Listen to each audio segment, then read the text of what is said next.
Your silence should not be a punishment for her. It should be a rescue mission for your own soul. Listen carefully. If you are staying silent only because you want her to suffer, you are still her prisoner. If you are not texting only because you hope she checks her phone and panics, you are still orbiting around her. If your peace depends on whether she misses you, then you have not become free. You have only changed the shape of your begging. And that is why this teaching is called Stoic. She misses your silence. But this video is not truly about her. It is about the man you become when you stop chasing someone who has learned to treat your heart like spare change. You are not here by accident. You are here because somewhere inside you there is a man who is tired. Tired of texting first. Tired of explaining your worth. Tired of being patient with someone who mistakes your patience for weakness. Tired of giving loyalty to a person who only respects absence. Tired of pretending you are calm while your chest burns every time your phone stays silent. Maybe you know this exact feeling. You send a message. Nothing. You wait. Still nothing. You tell yourself not to check. Then you check. You open the phone, close it, open it again. You see that she posted something. You see that she was online. You see that she had time for the world, but somehow not for you. And immediately, your mind begins building its own prison. Maybe I said too much. Maybe I was too available. Maybe she found someone else. Maybe I am not enough. Maybe if I send one more message, she will understand. Maybe if I explain it better, she will finally see me. And so you reach again. Not from strength, from fear, not from love, from hunger, not from dignity, from the terror of being forgotten. That is not romance. That is slavery, with a softer name. The early Stoics taught that a human being must live according to reason and nature. They called the rational order of life logos. To live well was not to be dragged by every desire, every wound, every fear of abandonment. To live well was to return the ruling part of the soul to reason. The Middle Stoics carried this truth into public life, into duty, relationships, friendship, family, and society. They knew that philosophy was useless if it could not teach a person how to stand upright among other people without surrendering himself. And the later Stoics, Epictetus, Seneca, and Marcus Aurelius, made the truth severe. They taught that you may lose affection, approval, comfort, status, and even the presence of someone you love, but you must not lose command of yourself. So hear this clearly. A woman may miss you when you go silent, but that must never be the highest goal. The highest goal is not to make her regret. The highest goal is to stop betraying yourself for a place in someone else's attention. Because if she comes back and you are still the same starving man, you will hand her the same power again. You will call it a second chance. But it will be the same prison, with cleaner walls. This video is for the man who gave too much and called it love. The man who stayed too long and called it loyalty. The man who kept forgiving disrespect and called it patience. The man who confused being needed with being valued. The man who waited for a woman to choose him while he kept unchoosing himself. I do not say this to shame you. I say it because Stoicism does not flatter weakness. It corrects it. There is nothing wrong with loving deeply. There is nothing weak about caring. There is nothing shameful about being loyal, gentle, consistent, or emotionally present. But there is something dangerous about giving sacred things to someone who treats them as ordinary. There is something dangerous about handing your peace to another person and then acting surprised when they carry it carelessly. A man without boundaries will eventually call self-abandonment devotion. And the world will let him. She may let him. Love may let him. Until pain becomes the teacher he refused to listen to. Picture this. It is late at night. The room is dark. The light from your phone is the only thing touching your face. You are lying there, waiting for a reply that may not come. Your body is tired, but your mind is not resting. It is rehearsing. It is analyzing. It is defending her. Maybe she is busy. Maybe she is hurt. Maybe she needs space. Maybe I should be more understanding. Maybe I am asking for too much. And somewhere beneath all those excuses, one truth is whispering. You are being treated like an option, but you do not want to hear it. Because if you hear it, you must act. And action will cost you the fantasy. This is why silence is so difficult. Not because you do not know how to stop texting, but because silence removes the illusion that you are still in control. When you chase, you feel like you are doing something. When you explain, you feel like you are fighting for love. When you beg, you feel like you are preventing loss. But often, you are only delaying the moment when you must face yourself. Silence takes away the performance. No more proving, no more pleading, no more emotional negotiation, no more offering your heart at a discount and hoping she finally recognizes its value. Just you, your breath, your wound, your fear, your dignity waiting to see if you will return. That is where Stoicism begins. Not in the moment she misses you, but in the moment you stop needing her reaction to know your worth. In this teaching, I will walk you through 7 Stoic chapters. First, you will understand why silence is not revenge, but reason returning to the throne. Then you will see why you must stop feeding the one who treats your heart like spare change. You will learn that her absence is only an impression, and you must not turn it into a sentence against your own worth. You will understand Apatheia, the discipline of loving without becoming a beggar. You will see how the mirror of silence reveals what chasing was hiding. You will learn how virtue builds the man she can miss, but no longer control. And finally, Memento Mori will remind you that life is too short to waste it, waiting to be chosen by someone who cannot recognize what stands in front of her. But understand this now. I am not teaching you to hate women. Hatred is another chain. I am not teaching you to become cold, cruel, or emotionally dead. That is not Stoicism. That is pain pretending to be strength. A Stoic man does not become bitter because he was not valued. He becomes clear. He does not punish. He withdraws what was being wasted. He does not beg. He returns to what is within his control. He does not spend his life asking, "Does she miss me?" He asks, "Am I still faithful to myself?" Because one day, she may miss your silence. She may replay your kindness. She may remember the messages, the patience, the way you showed up when others did not. She may feel the absence of the man she once thought would always be there. But by then, you must not be standing at the same place, starving for her to notice. You must be elsewhere, stronger, quieter, more disciplined, less available to disrespect, more loyal to your own soul. So stay with me, not to learn how to make her suffer. Stay to learn how to stop suffering for the version of love that made you abandon yourself. Because the real victory is not when she misses you. The real victory is when you no longer need her to miss you in order to stand tall. And that begins with the first law. Silence is not revenge. It is reason returning to the throne. Silence is not revenge. It is reason returning to the throne. Silence is not revenge. If your silence is only a weapon to make her suffer, then you are still chained to her reaction. If you stop texting only because you want her to panic, you are not free.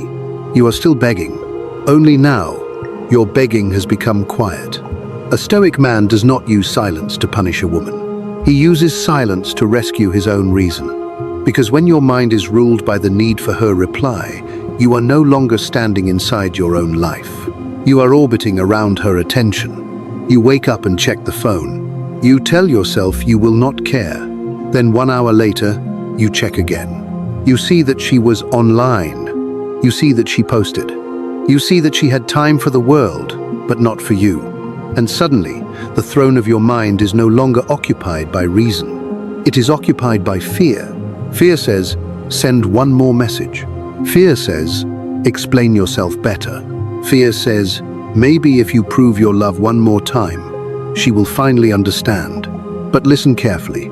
Love that must be begged for has already changed its name. It is no longer love. It is dependency wearing romantic clothes. The early Stoics taught that a human being must live according to logos, the rational order that stands above impulse, panic, and emotional hunger. They did not teach men to kill the heart. They taught men to stop letting the heart overthrow the mind. The Middle Stoics carried this into public life, friendship, family, and duty. They knew that philosophy means nothing if a man cannot remain upright when another person's affection becomes uncertain. And the later Stoics made it painfully clear. Epictetus would tell you that what disturbs you is not her silence itself, but the judgment you attach to it. Marcus Aurelius would remind you that your power is over your own mind, not over another person's feelings. Seneca would ask how much of your life you are prepared to waste, waiting for someone else to decide your value. So when she grows distant, when the message does not come, when the warmth disappears, your first task is not to chase. Your first task is to return. Return to your breath. Return to your posture. Return to the part of you that existed before her attention became your God. Silence begins there, not as a performance, not as a trick, not as a game, but as a sacred refusal to keep abandoning yourself. Imagine a man sitting alone at night. The room is dark. The phone is in his hand. He has already typed the message 3 times. Then types again. He wants to sound calm, but his chest is burning. He wants to say, "I miss you," but underneath that sentence is another sentence. "Please choose me. Please reassure me. Please prove that I still matter." And this is the moment where his soul is being tested. Not by her, by himself. If he sends the message from dignity, with clarity and honesty, that is one thing. But if he sends it because he cannot survive the silence, then he is no longer communicating. He is surrendering. A Stoic man must know the difference. There is a time to speak. There is a time to repair. There is a time to apologize. There is a time to tell the truth. But there is also a time to stop pouring your life into someone who has made a habit of receiving it carelessly. That stopping is not cruelty. It is order. It is reason returning to the throne. Because a man without silence cannot hear himself. He only hears panic. He only hears hope. He only hears the imagined voice of the woman he fears losing. And when a man cannot hear himself, he becomes easy to move. One delayed reply moves him. One cold tone moves him. One half-hearted apology moves him. One small sign of affection pulls him back into the same place where his dignity was bleeding. This is why silence is hard. It takes away the drug of checking, the drug of explaining, the drug of waiting, the drug of believing that if you just try harder, someone who is careless with your heart will suddenly become careful. Silence forces you to face the truth you have been avoiding. You were not only loving her, you were using her response to measure your worth. And that must end. Not because she is evil, not because women are enemies, not because love is weakness, but because no human being should be given the authority to make you forget your own soul. This is the harsh truth. If your peace depends on her message, she owns your peace. If your confidence depends on her attention, she owns your confidence. If your self-respect disappears every time she pulls away, then your self-respect was never rooted deeply enough. The Stoic answer is not bitterness. It is discipline. You do not curse her. You do not chase her. You do not perform indifference online. You do not post pain and call it strength. You simply stop feeding what is starving your dignity. You sit with the discomfort. You let the hands shake without reaching. You let the heart ache without begging. You let the mind scream without obeying. And slowly, something ancient returns. The inner ruler, the part of you that says, I can love and still stand. I can miss her and still not crawl. I can feel pain and still choose virtue. That is silence. Not revenge, not weakness, not manipulation. Silence is the moment a man takes his mind back from the person he once allowed to rule it. And once reason returns to the throne, the next truth becomes unavoidable. You must stop feeding the one who treats your heart like spare change. Stop feeding the one who treats your heart like spare change. A man becomes weak the moment he gives sacred things to someone who treats them as ordinary. Your time is sacred. Your attention is sacred. Your loyalty is sacred. Your patience is sacred. Your heart is not spare change to be handed out every time someone gives you a little warmth and then disappears again. And yet many men do this. They give more when they are receiving less. They explain more when they are being respected less. They forgive faster when the same wound keeps returning. They call it love. But often, it is not love. It is fear. Fear of being alone. Fear of losing her. Fear that if you stop giving, she will finally leave. So you keep feeding the connection, even while it is starving you. You send the message. You check on her. You soften your standards. You accept half effort and call it complicated. You accept confusion and call it patience. You accept disrespect and call it loyalty. But listen carefully. Loyalty without self-respect is not virtue. It is self-abandonment. The Stoics never taught a man to become cold or cruel. They taught him to become governed. A governed man can love deeply, but he does not let love make him cheap. The early Stoics taught that life must follow reason and nature. And there is nothing reasonable or natural about pouring your strength into a place where it is not honored. The Middle Stoics brought this truth into relationships and duty. They understood that a man must act with justice, not only toward others, but also toward himself. And the later Stoics sharpened this into a rule for the soul. What is not within your control must not be allowed to rule what is within your control. Her appreciation is not fully yours. Her maturity is not fully yours. Her emotional consistency is not fully yours. Her choice to value you is not fully yours. But your boundaries are yours. Your dignity is yours. Your decision to stop feeding what drains you is yours. Imagine a man who gives everything. He notices the small changes in her voice. He remembers what hurts her. He forgives the cold replies. He stays gentle when she is distant. He tells himself she has been through a lot. He tells himself, maybe she just needs time. He tells himself, if I love her better, she will finally love me correctly. But every week, he feels smaller. He laughs less. He sleeps worse. He checks his phone like a servant waiting outside a palace. And still, when she gives him one sweet message, he feels alive again. That is not peace. That is addiction. A man must be honest enough to see when his kindness has become a leash. There is nothing wrong with giving, but giving becomes sickness when you use it to buy a place in someone's heart. There is nothing wrong with patience, but patience becomes weakness when it protects someone else from the consequences of how they treat you. There is nothing wrong with forgiveness, but forgiveness becomes self-betrayal when it keeps returning you to the same disrespect. This is the harsh truth. If you keep rewarding distance with devotion, you teach her that your love has no cost. If you keep rewarding disrespect with availability, you teach her that your presence has no boundary. If you keep rewarding confusion with loyalty, you teach her that she can have access to you without responsibility. And a man who offers access without responsibility will eventually be treated like an option. Not always because she is evil, sometimes because human beings value what has weight. And your presence loses weight when you keep placing it in hands that do not hold it carefully. A Stoic man does not beg someone to respect his value. He lives in a way that makes disrespect lose access. He does not shout. He does not threaten. He does not perform pain. He does not say, "You will miss me one day."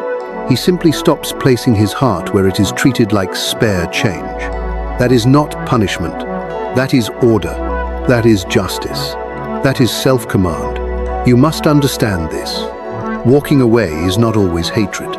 Sometimes walking away is the last honest act of love you can give to yourself. Sometimes silence is not the end of love. It is the beginning of self-respect. Sometimes the strongest thing a man can say is nothing, because his actions have finally become clear. So before you give again, ask yourself, am I giving from virtue? Or am I giving from fear? Am I being patient? Or am I afraid to lose access to someone who is already losing respect for me? Am I loving her? Or am I abandoning myself and hoping she calls it devotion? These questions may hurt. Good. Truth often hurts before it frees. Because once you see the pattern, you cannot keep calling it love without lying to yourself. A Stoic man gives with dignity. He stays where there is mutual respect. He speaks when truth is needed. He leaves when his soul is being trained to beg. He does not hate the woman. He simply stops worshipping the version of her that only existed in his hope. So stop feeding what starves you. Stop offering your best to someone who only values it when you disappear. Stop treating your own heart like it has no price. Your love is not spare change. Your presence is not cheap. Your loyalty is not a toy. And your soul is not something to be spent on a person who has not learned how to honor it. Once you stop feeding what disrespects you, the next battle begins inside the mind. Because her absence will appear, the silence will appear, the fear will appear. But remember this, her absence is only an impression. Do not turn it into a sentence against your own worth. Her absence is only an impression. Do not turn it into a sentence. Her absence is not a verdict. Her silence is not a sentence. Her distance is not proof that you are unworthy. It is only an impression. And if you do not understand this, your own mind will become more cruel to you than she ever was. A woman does not reply. That is an event. Your mind says, she does not care. That is a judgment. She grows distant. That is an event. Your mind says, I am being replaced. That is a judgment. She stops giving the same warmth. That is an event. Your mind says, I was never enough. That is a judgment. And this is where men destroy themselves. Not only because she leaves, but because they agree too quickly with the story their wound creates. The early Stoics understood this deeply. They taught that the first thing that appears in the mind is not yet truth. It is only an impression, a picture, a disturbance, a first movement of the soul. Something happens outside you, and the mind immediately produces meaning. But the Stoic does not bow to the first meaning. The Stoic pauses. He examines. He asks, is this fact, or is this fear speaking in the voice of certainty? This is the discipline many men never learn. They feel pain, then call the pain truth. They feel rejected, then call themselves worthless. They feel abandoned, then start begging, as if begging can repair what dignity could not hold. But listen carefully. A feeling can be real and still not be wise. Your anxiety is real. Your ache is real. Your confusion is real. But none of these are kings. None of them are allowed to rule your conduct. Imagine a man staring at his phone late at night. No message, no explanation, no warmth, only silence. Then the mind begins its theater. Maybe she is with someone else. Maybe I was too much. Maybe I was too soft. Maybe she finally saw that I am not valuable. Maybe if I send one more message, I can fix this. And now he is not responding to reality. He is responding to a story. He is not seeing her absence. He is seeing his childhood wound. He is seeing every time he felt replaceable. He is seeing every moment he was not chosen. Her silence became the spark, but his old pain became the fire. This is why Epictetus said that people are disturbed not by things themselves, but by the views they take of them. A delayed message is not always disrespect. A cold reply is not always proof. A distance is not always a final judgment. And even when it is disrespect, even when it is proof, even when it is the end, your worth still does not belong to it. The Middle Stoics carried philosophy into daily life because they knew that reason must survive among people.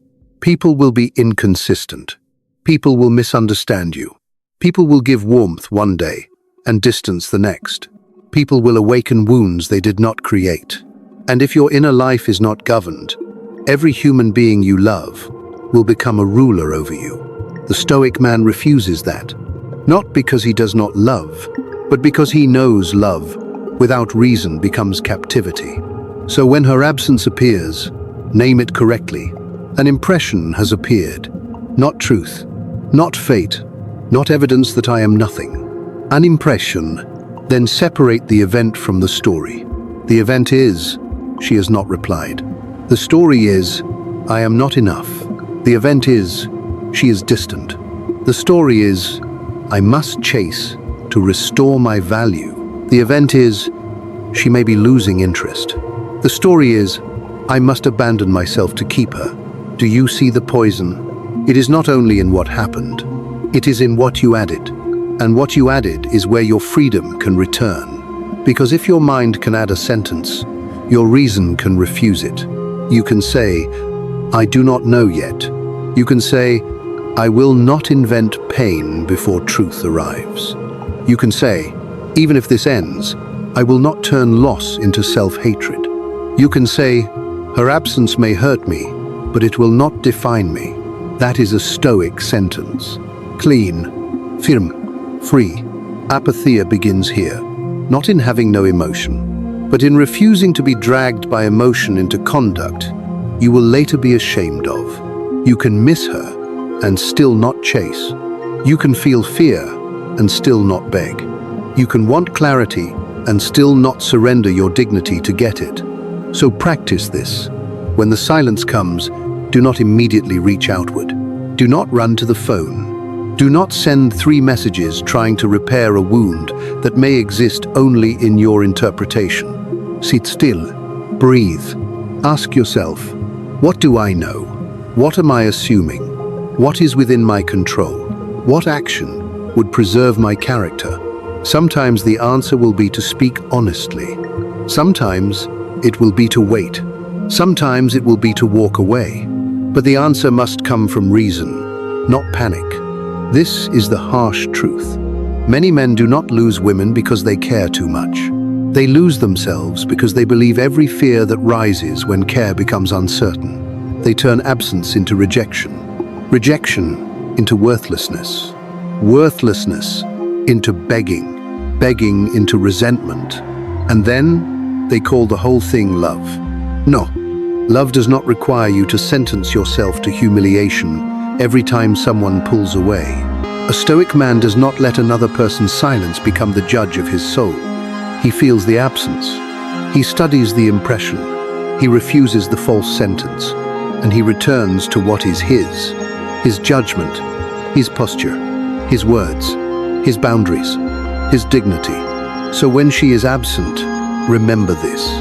The silence may speak, but you do not have to agree. The wound may rise, but you do not have to obey. The thought may appear, but you do not have to crown it. Her absence is only an impression. Do not turn it into a sentence against your own worth, because once you stop making her distance the measure of your value, you are ready for the next discipline. Apatheia, the art of loving without becoming a beggar. Apatheia teaches you to love without becoming a beggar. Apatheia does not mean you stop loving. It means love no longer gets to drag your reason through the dirt. Many men misunderstand strength. They think the only way to stop suffering is to become cold, to stop caring, to hate her, to act like she never mattered. But that is not Stoicism. That is pain wearing armor. A Stoic man does not become heartless because a woman failed to value him. He becomes governed. He may still feel the ache. He may still remember her voice. He may still miss the softness of what once felt real. But he does not let longing turn him into a beggar. This is apatheia. Not the death of emotion, the discipline of emotion, not numbness, freedom. The early Stoics taught that the soul must live according to logos, according to reason and inner order. They knew that passions become dangerous when they overthrow judgment. Love itself is not the enemy. Attachment without self-command is the enemy. Desire without dignity is the enemy. Fear of loss pretending to be loyalty is the enemy. The Middle Stoics carried this into human relationships. They understood that a man must live among people, love people, serve people, and still not surrender the ruling part of himself. Because the moment another person's affection becomes your master, your peace is no longer yours. The later Stoics made this severe. Epictetus would tell you to examine what belongs to you. Her feelings do not belong to you. Her choices do not belong to you. Her maturity does not belong to you. Her ability to appreciate you does not belong to you, but your conduct belongs to you. Your boundaries belong to you. Your self-respect belongs to you. Your refusal to crawl belongs to you. Imagine a man who still loves her. He sees her name. His chest tightens. He wants to reach out. He wants to say, "I miss you." He wants to ask, "Did I mean anything to you?" He wants to remind her of everything he gave. But underneath all those words is a deeper hunger. Please tell me I was not replaceable. Please tell me I mattered. Please give me back the version of myself I lost while trying to keep you. That is the moment where love becomes dangerous. Not because he feels, but because he is about to place his worth in her hands again. Apatheia steps in and says, "Feel it, but do not kneel. Miss her, but do not beg. Love her, but do not abandon yourself." A man who cannot tolerate the pain of distance will often return to the place that wounded him, just to escape the discomfort of being alone. He calls it fighting for love. But often, he is only running from withdrawal. He is addicted to access, addicted to her reply, addicted to the small proof that he still has a place in her mind. This is why silence feels unbearable at first. It is not only silence, it is detox. The soul is learning how to stand without the drug of reassurance. And yes, it hurts. But not all pain is a sign that you should return. Sometimes, pain is the price of becoming free. This is the harsh truth. If you need her to choose you before you can respect yourself, you are not in love. You are in captivity. If you need her attention to feel like a man, you are not devoted. You are dependent. If you keep calling yourself abandonment loyalty, you are not noble. You are afraid. Apatheia does not ask you to deny your heart. It asks you to put the heart back under the guidance of reason. So when the urge comes to chase, pause. Ask yourself, am I about to act from virtue or from panic? Am I speaking because truth must be spoken or because silence makes me feel powerless? Am I reaching out to repair something real? Or am I begging for relief from my own anxiety? These questions will save you from humiliating yourself in the name of love. Because a Stoic man can love deeply and still walk away. He can miss someone and still choose peace. He can forgive someone and still remove access. He can wish her well and still refuse to be treated as optional. That is not bitterness. That is order. That is self-command. That is masculine dignity. Do not confuse being calm with not caring. Sometimes the calmest man in the room is the one who cared the most, but finally stopped allowing care to become self-destruction. And if she misses your silence, let that be her lesson, not your obsession. You do not need to watch for signs. You do not need to check whether she viewed your story. You do not need to measure her regret. Her regret is not your throne. Your character is. So return to character. Train your body. Strengthen your mind. Build your work. Guard your attention. Speak less from wounds. Act more from virtue. Let love become clean again. Not desperate. Not bargaining. Not begging. Clean. The kind of love that can say, I care for you, but I will not disappear for you. I remember you, but I will not crawl back into disrespect. I wish you peace, but I will no longer sacrifice mine to purchase yours. That is apatheia, to feel without being ruled, to love without becoming poor in spirit, to let someone matter without making them your master.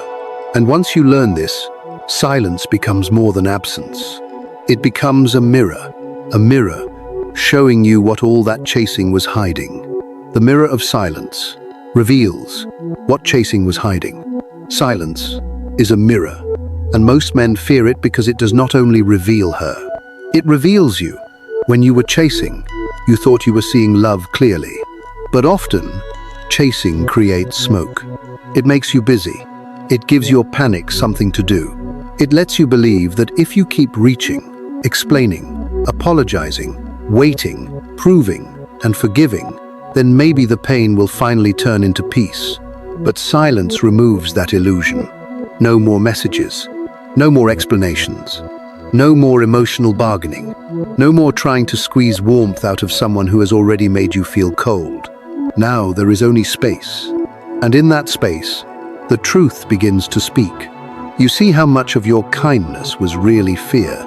You see how much of your patience was really self-abandonment. You see how much of your loyalty was really anxiety dressed as devotion. You see how often you called it love when you were actually begging to be chosen. This is why silence hurts. Not only because she is absent, but because you are finally present with yourself. The early Stoics taught that a human being must live according to logos, reason, order, clarity. But chasing is disorder. Chasing makes the soul run in circles around another person's approval.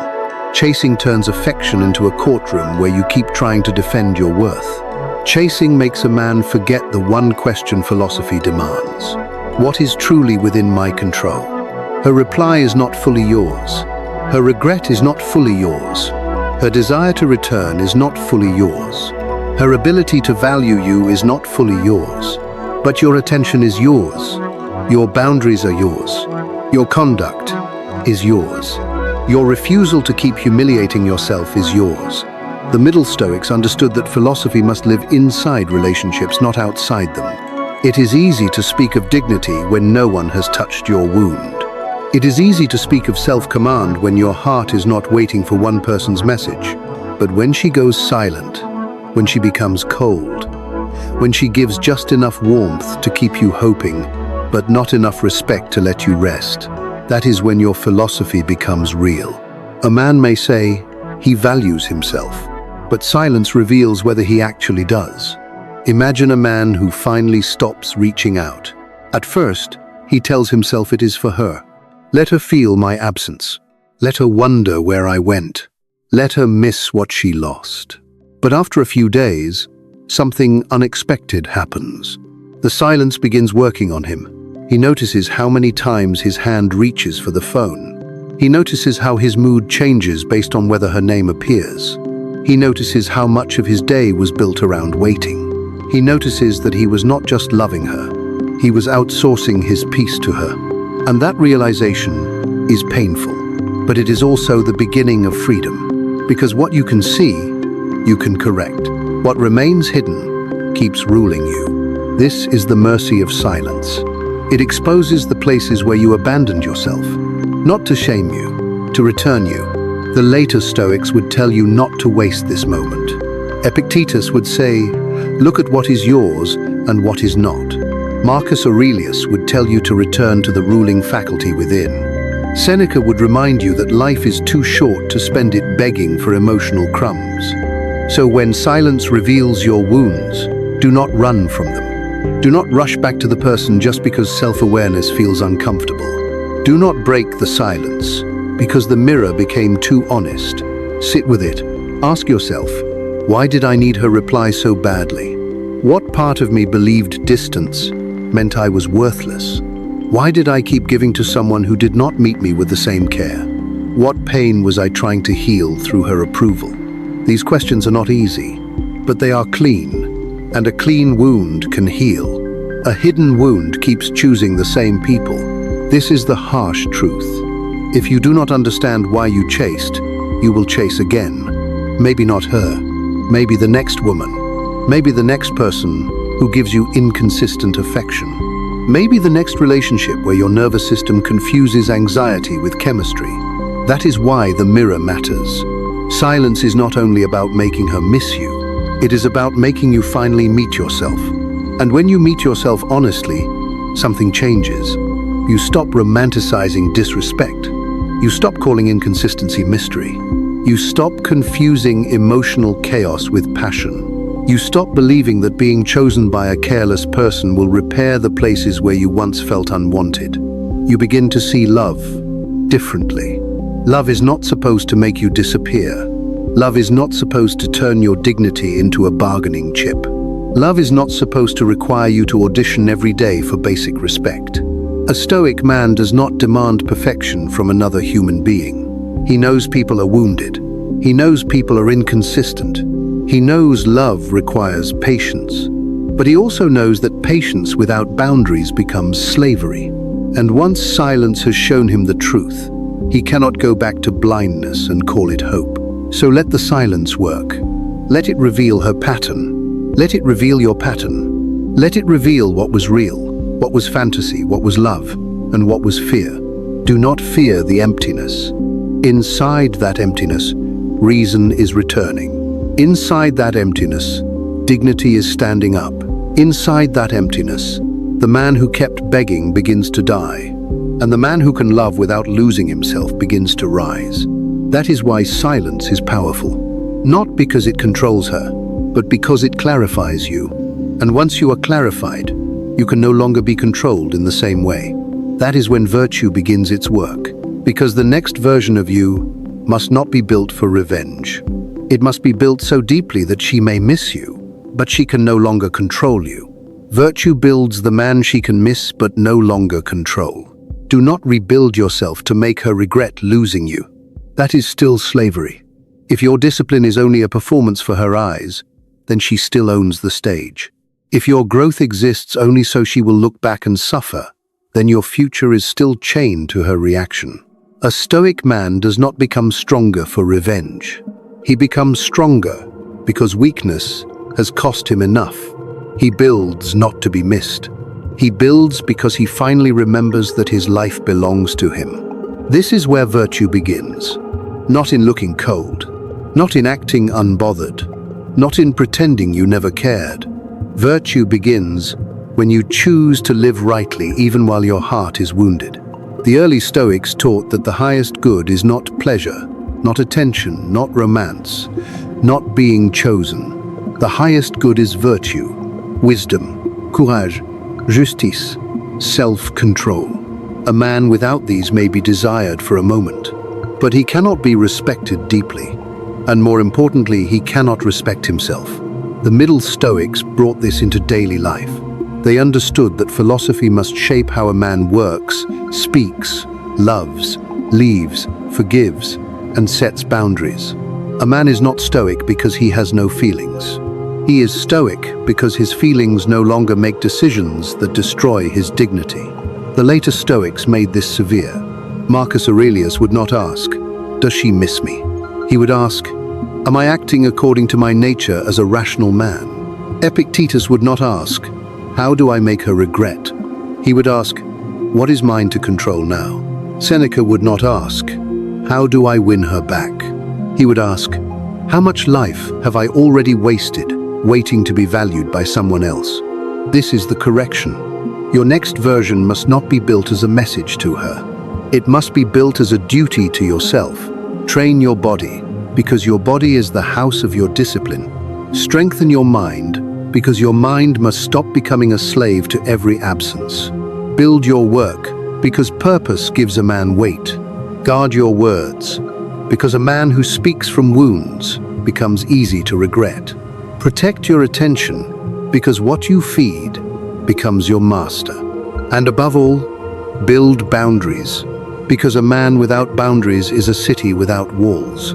Anyone can enter, anyone can take, anyone can leave damage behind and call it love. Imagine the man you were before silence. He was available too quickly. He forgave too easily. He explained too much. He gave more energy to being chosen than to becoming solid. He thought that if he loved harder, she would finally value him correctly. But now virtue asks him a harder question. What kind of man are you becoming while trying to be loved?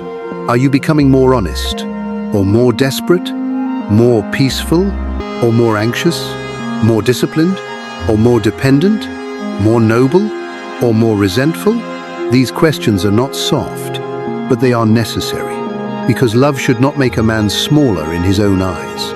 If being with someone requires you to abandon wisdom, courage, justice, and self-control, then what you are protecting is not love, it is attachment, and attachment without virtue becomes a beautiful prison. This is the harsh truth. She may miss the man who was always there, but she will only respect the man who no longer abandons himself to stay there. She may miss your kindness, but kindness without standards becomes emotional charity. She may miss your patience, but patience without self-respect becomes permission. She may miss your presence, but presence without boundaries becomes cheap. So build the version of yourself who can love, without becoming controllable. A man she can miss, but no longer move with silence. A man she can remember, but no longer summon with a weak apology. A man she can desire, but no longer reduce to an option. A man whose peace is not rented from her mood. This is not cruelty. This is self-command. Virtue makes you calm enough not to retaliate, strong enough not to crawl, wise enough not to confuse longing with destiny, just enough not to hate her, disciplined enough not to return to a place where your soul was made small. And if she comes back, virtue will be the judge. Not loneliness, not nostalgia, not physical desire, not the memory of who she was on her best day. Virtue will ask, has respect returned? Has honesty returned? Has reciprocity returned? Has the pattern changed? Can I love this person without betraying myself? If the answer is no, then missing her is not a reason to return. Pain is not a command. Desire is not proof. History is not obligation. A Stoic man learns to let beautiful things remain in the past when bringing them into the present would cost him his dignity. So do not become better as revenge. Become better as restoration. Become the man whose silence has weight, whose body shows discipline, whose speech carries restraint, whose eyes no longer beg, whose love is generous but not cheap, whose absence teaches because his presence was once sacred. That is the man she may miss. But more importantly, that is the man she can no longer control. And once virtue builds that man, the final teaching arrives. Memento Mori. Because life is too short to waste it waiting to be chosen. Memento Mori reminds you not to waste life, waiting to be chosen. Life is too short to spend it waiting beside a phone. Too short to measure your worth by someone else's reply. Too short to keep offering your soul to a person who has not learned how to honor it. This is Memento Mori. Remember death, not to become dark, not to become bitter, not to stop loving, but to remember that your time is sacred. One day, you will not have another morning to waste on anxiety. One day, you will not have another year to spend waiting to be chosen. One day, you will look back and understand that the most expensive thing you ever gave away was not money. It was attention. It was peace. It was the years you spent hoping someone would finally see your value while you kept refusing to live like you saw it yourself. The early Stoics understood that life must be lived according to nature and reason. And nothing is more against reason than giving your limited life to unlimited waiting. The Middle Stoics knew that a person must live among others, love others, serve others, and fulfill duty. But duty does not mean becoming a prisoner of someone else's confusion. And the later Stoics made the truth impossible to ignore. Seneca warned that life is long enough if you know how to use it, but it becomes painfully short when you spend it on what does not belong to you. So ask yourself, how much of your life have you already placed in her hands? How many nights did you lose sleep over her silence? How many mornings did you wake up heavy because one person did not choose you clearly? How many hours did you spend rehearsing conversations that never happened? How many times did you delay your own growth because your mind was busy decoding her distance? This is not love anymore. This is time being buried, and time does not return. Imagine an old man looking back at his life. His body is weaker, his hands shake, his breath is slower. He remembers the years when he was young, strong, capable, full of fire. And then he remembers how much of that fire he spent waiting for someone to decide whether he was enough. He remembers the phone, the silence, the excuses, the repeated humiliation, the hope that kept him trapped. And with the clarity that only time gives, he whispers one painful truth. I should have chosen myself sooner. Do not wait until old age teaches you what Stoicism is trying to teach you now. You are alive now. Your mind can still be trained. Your body can still be strengthened. Your purpose can still be built. Your dignity can still return. Your heart can still love again, but cleanly this time. Without begging, without crawling, without making another human being the judge of your soul. Memento Mori does not say, never love. It says, love with awareness, Love knowing that your life is passing. Love knowing that every day spent in self-betrayal is a day taken from the man you could become. Love knowing that no woman, no memory, no beautiful beginning, and no painful ending is worth the loss of your own character. This is the harsh truth. If you waste your life waiting to be chosen, you may one day realize that the person you were really waiting for was yourself. Your disciplined self, your clear self, your courageous self, your self-respecting self, the man who should have arrived long ago and said, "Enough. I will not spend my life auditioning for love. I will not turn my heart into a begging bowl. I will not confuse being missed with being valued. I will not confuse her regret with my healing. Because even if she misses you, that does not mean she is ready to honor you. Even if she comes back, that does not mean the pattern has died. Even if she cries, apologizes, remembers, and says all the words you once wanted to hear, virtue must still ask the final question. Can I return without betraying myself? If the answer is no, then grief is the price of freedom. Pay it. Do not run back just because pain demands relief. Pain is temporary. Self-betrayal becomes a way of life if you keep choosing it.